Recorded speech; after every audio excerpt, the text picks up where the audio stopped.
today's episode, we are going to discuss why teachers are really leaving the classroom in droves.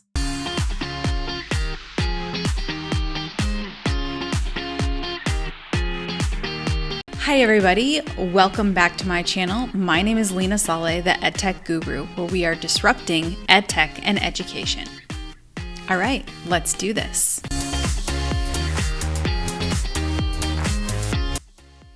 Recently, I've been doing a lot of reflecting, watching comments on LinkedIn and Instagram and Twitter, and just trying to get a feel for the space.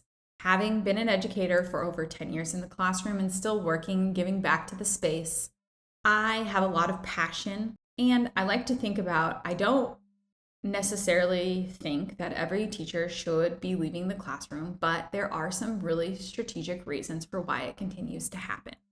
Now, why are they leaving in droves? There's no other word except for unpreparedness and lack of support. Teaching is one of the only fields in which you take adaptive amount of classes designed to give you a backstory and back information like social studies and history and science, and you take all these content-driven classes where you only end up taking 3 classes plus a practicum and a couple of observations to go ahead and teach students. The thing about this practice that happens is that you are learning all of this content that majority of the time is not applicable to you as a teacher in the space. You take 1 or 2 classes about educational theory and thought practice, but you never actually take these ideas from the book and transfer them to students. Unpreparedness. You spend only a small amount of hours really preparing for what you need in the classroom. You finally get hired, and the weeks leading up to the classroom, you spent countless hours doing PD that's never used, going over protocol, and going over things that really just will not lend itself to what you're actually going to be doing within your classroom itself.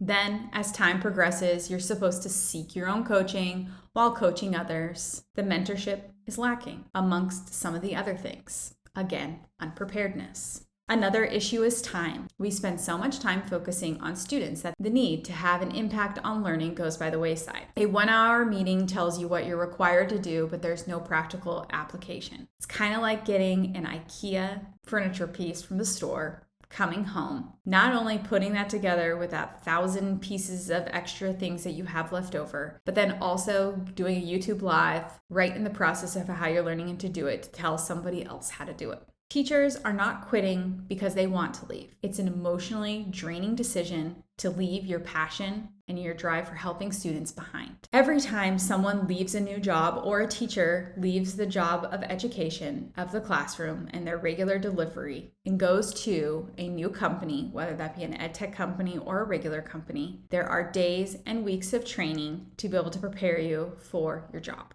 and the career of which you're going to take on. For teaching, you get picked up and you get dropped right in. And you have to learn all this new content right on your own. Once again, it's a lack of unpreparedness and a lack of support. And as teachers, we also get to determine what we decide that our students want to learn and what they need to learn. We let them drive their own learning, but really don't ever do a deep dive into their past background knowledge or ensuring that they might have a little bit more experience with some sort of resources. We don't typically do a really deep dive. If we're teaching about flags, we'll discuss the flag. We never discuss who made it, why we made it, and what it truly represents for students. And then we'll make a connection to another symbol in another country, but never really talk about what each of those meaningful things on the flag represents for students. We don't have the time and we're unprepared. As much backstory and as much time as teachers spend on their own time, there's no way for them to know everything and do everything. And like I mentioned before, when you start at a new company, not only are you provided with training to do your job and continual training and mentorship, you're also provided with learning goals, and you're also met with one-to-one coaching and or mentoring. In the education space, you're mentored in your first 2 years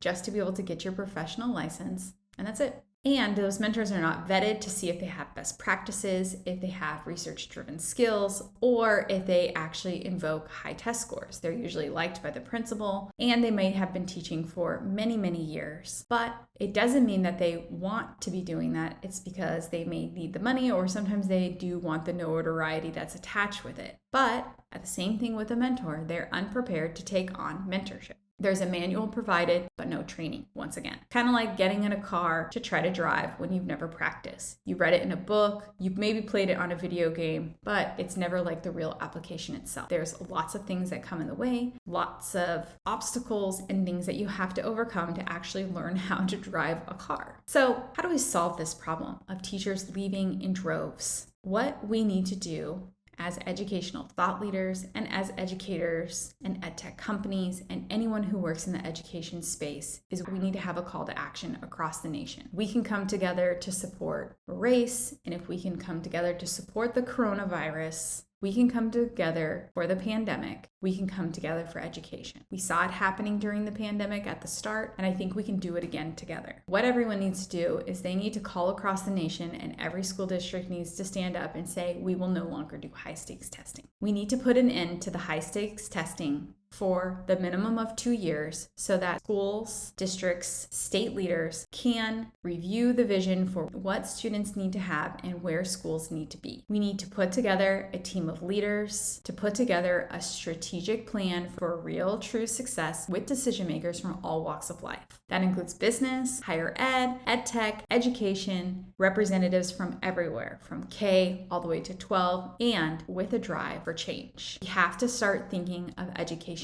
as a business. A company like Facebook or Amazon didn't get to where they are by continuing to accept bare minimal results and bare minimum work, just by every single day not having the money and resources allocated to be able to efficiently embark and drive change. We have to expect better and do better. Teachers aren't leaving because they lack passion or drive. They're leaving because they don't have what they need to thrive in a space. And when I talk about teachers, I talk about anyone in the K-12 space. It is time to put our foot down, stand up together, and unify and demand change. We started to see it from the pandemic, such a massive amount of change that happened so quickly. We really need to restructure how school functions and think about what is school. What are we designing for our students? Our world is changing at a rapid momentum, and our school systems overall are not changing. If we do this together and we think about ourselves and we come together for big things as a nation, we need to do this not only for ourselves, for our students, but for our nation itself, to make sure that we have the most future-ready leaders, thought leaders, and students coming out of the pipeline to be able to really continue to thrive in all areas of life. That's things like preparing them for real world things. We spend so much time sheltering and putting the weight on parents to have hard conversations that we need to drive and have students read about these things, disseminate information, know how to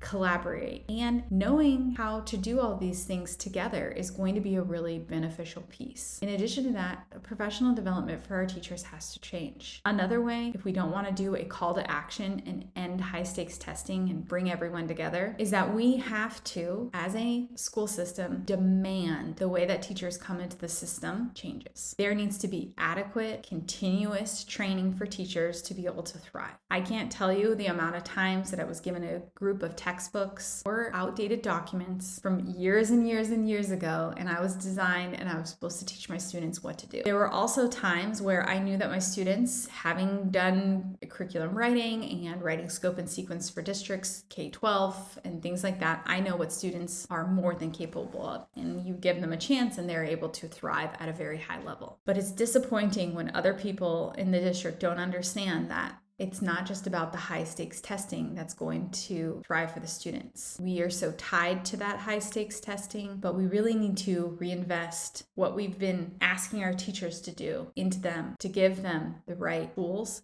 to thrive and to succeed. They're searching for it. They're attending conferences. They're meeting with other people. We need to do better and help them not feel unprepared day in and day out, but to really hold them to high measurable goals and standards like we do with everyday practice in every other space. Even when I worked at JCPenney in high school and college, I had one-on-one metrics and things I was supposed to meet. I had evaluations and they didn't stress me out, but they gave me opportunities for growth. And the way that the system is set up right now is it is a rating scale of a pass-fail tied to high-stakes testing. It doesn't help anyone, and it most definitely doesn't help our students. To create happy, thriving teachers, we have to respect them in the space, give them what they've been seeking from outside opportunities. And this is not talking about money or financials. This is strictly talking about intrinsic motivation to give teachers what they need to do to thrive in today's world. And in turn, this translates to our students and helps everybody in society for the grand scheme of things. Everyone has to go to school, so why not give them the tools that they need to thrive in this world? Instead of telling a kindergartner that they need to pick a college, let's show them how to make something, how to fab something, how to create something, and the different opportunities that are out there. If we can do this together, we can drive change. Let me know your thoughts below in the comments. I'm sure this is going to be quite the controversial topic. If you like what you heard, please go ahead and hit the thumbs up button, hit the subscribe. As always, all the resources for research will be linked in the comments below. I look forward to connecting with you on all of my social medias. You can now access these episodes through the audio version anywhere where you receive podcasts. I appreciate you spending your time with me today. I hope you made it all the way to the end. And I'll see you guys next time when we disrupt education together. Bye, everybody.